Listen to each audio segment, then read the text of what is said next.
લાલા લજપત રાય પંજાબ જા કેસરી તરીકે ઓળખાતા ભારતના સ્વતંત્ર સંગ્રામના એક મહાન નેતા અને તેમના દિત્યારાપુરા પરિપાટી હારો નેતા હતા. આ 66ના સમયના પંજાબના એક ગામમાં આચાર્ય કહે છે કે જ્ઞાન જ સાચી શક્તિ છે. તેઓ ખૂબ જ મહેનતુ અને જિજ્ઞાસુ હું હતા. સમજીશ. આમ તેમનો દિવસ પસાર થતો હતો. प्रिय साथियों, हम ऐसा ये नहीं હવે હું તમારો તો બેન પેટા મે જીવા પર આપે આપણે બે ગામમાં માટે જીવે અકુતાશા સુભાઈ લેતા નથી અંગ્રેજો જાઓ. આ ચાલતા લાસ્તો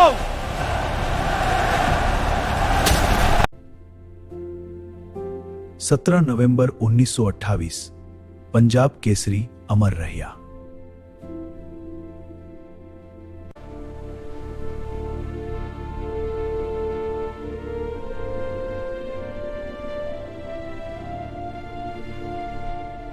ભારતના ક્રાંતિકારીઓની માહિતી જાણવા માટે પાઠક સાહેબની આઈકની આ યુટ્યુબ ચેનલને લાઈક અને સબસ્ક્રાઇબ કરો.